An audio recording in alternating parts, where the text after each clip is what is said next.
혹시 간단하게 이제 하고 싶은 말 있거나 질문 있으면 하고 부동산 쪽으로 넘어가시죠.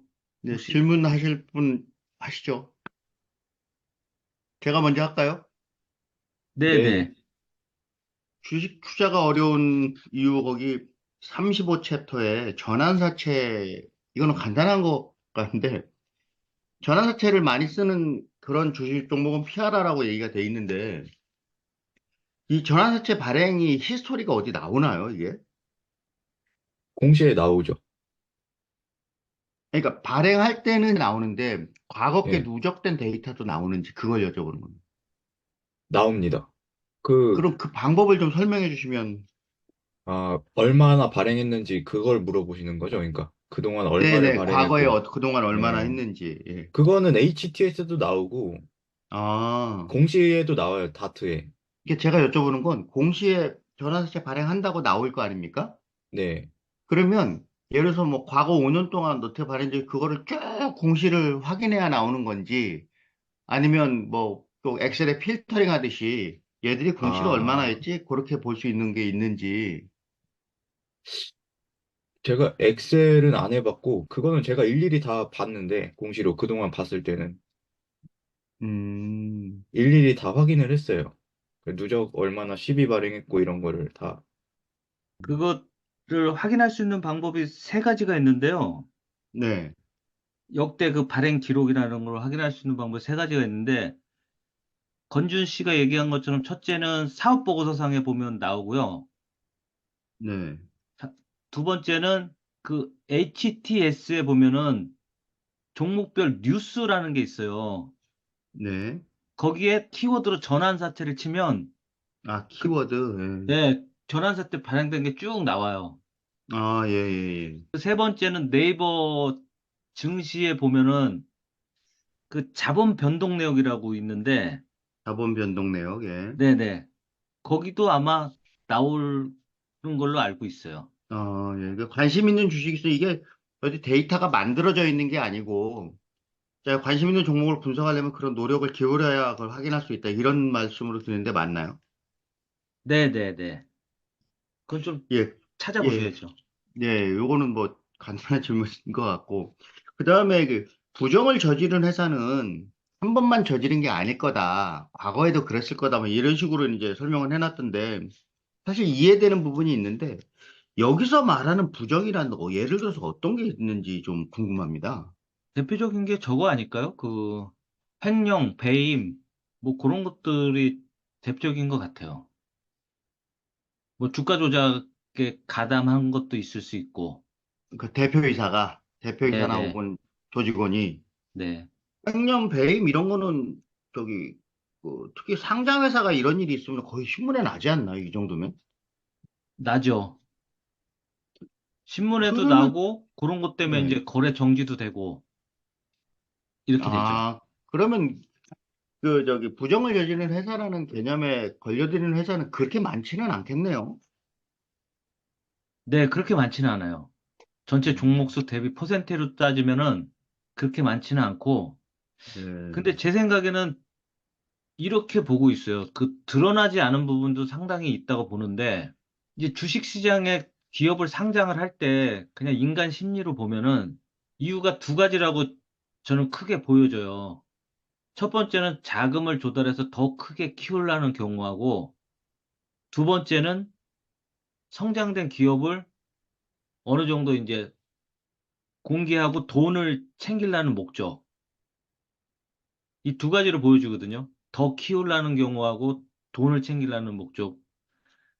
근데 기업은 경쟁에 의해서 어느 순간에 한계에 부딪히는데 특히 중소기업 같은 경우는 사업이 한계에 부딪히면은 이 사업으로 돈을 버는 거에서 주식 장사를 하는 쪽으로 이 마인드가 변해가는 것 같아요. 대표이사들이. 이게 우리나라 시장의 특성이잖아요. 그렇죠? 예. 안타깝지만 좀, 예, 그렇죠. 예. 그래서 사업으로 돈을 못 버는 회사는 주식으로 돈을 벌라는 이런 유혹이 강하기 때문에 주가 조작에도 가담을 하고 횡령 배임 뭐 이런 건수들이 좀 있는 것 같고 요게 이제 뭐 내부 고발자나 어떤 금감원 시스템에 딱 적발이 되면은 이게 주가 조작이나 이런 조사가 들어가는데 그러지 않은 경우들도 꽤 있는 것 같아요. 느낌에.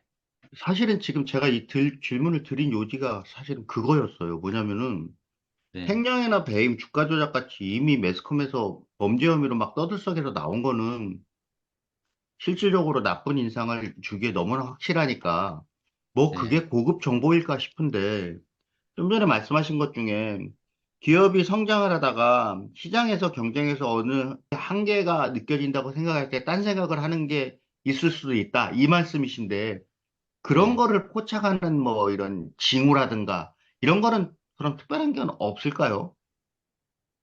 저는 그래서 첫 번째는 이 재무제표나 이런 것들을 보는 이유가 아, 예. 이 일단 매출이 줄어드는 거를 굉장히 안 좋게 봐요. 아, 매출 감소, 예. 예. 이 매출 감소하면서 영업이익이 늘 수는 있는데 네네. 그래도 매출이 주는 거는 문제가 있다고 보고 네. 두 번째 영업이익이 적자가 나면은 네. 사업에서 돈을 못 버는 거잖아요. 그러면 이제 그렇죠. 주식으로 장사를 할 생각들을 하는 것 같아요. 음, 그래서 그런 것들이 매출하고 수익이 제일 중요하지 않나. 그 네. 징후로.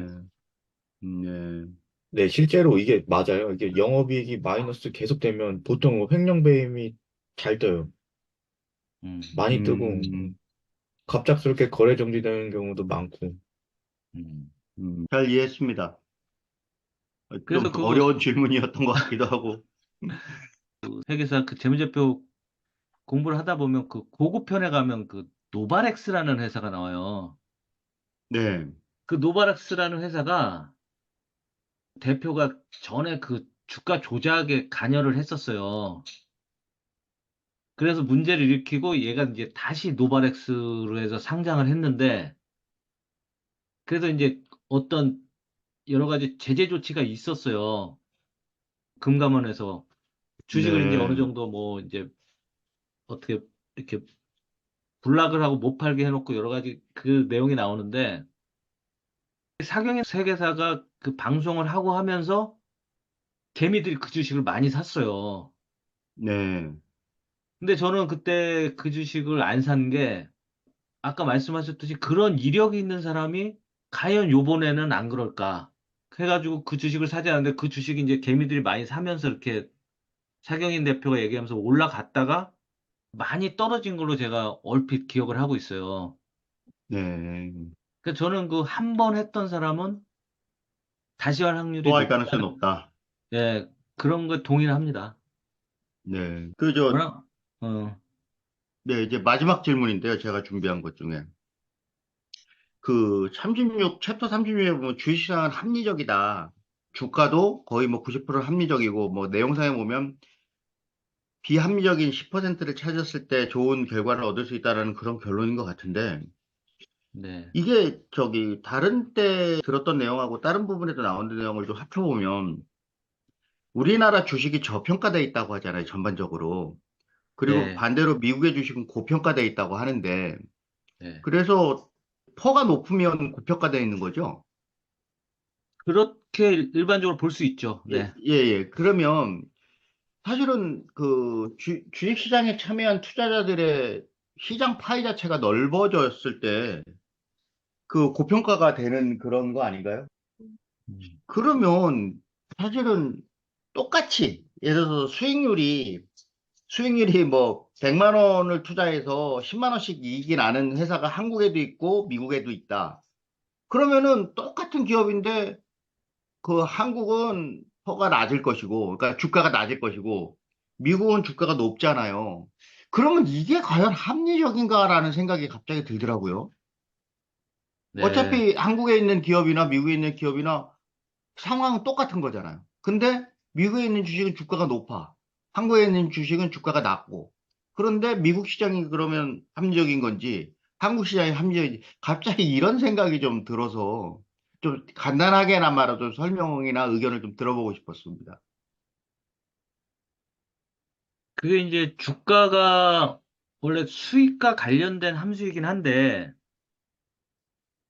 그 미국하고 우리나라의 차이가 나는 게 같이 100원을 투자해서 10원을 버는 미국 회사 있고 국내 회사가 있는데 주가가 차이 나는 이유는 미국 회사는 10원을 벌면 그 10원을 가지고 주주를 위한 어떤 배당도 하고 그동안 발행됐던 주식을 사서 소각시키는 등 기업의 가치를 높이는 행동을 하거든요.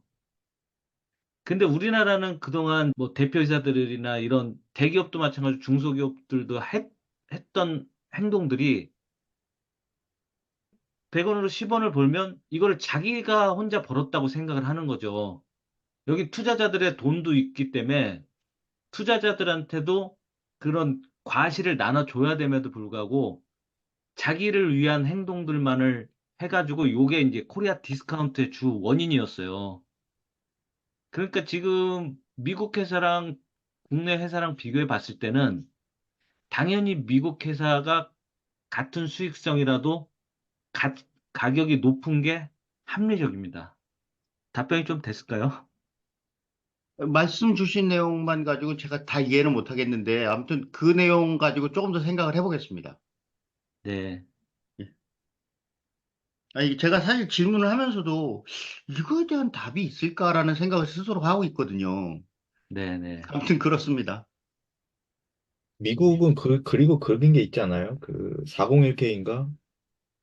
그 월급을 받았을 때 몇 프로 떼서 그거를 투자할 수밖에 없게끔 주식시장에 음. 그런 제도가 있다고 알고 있거든요. 그, 그러니까 네. 의무적으로?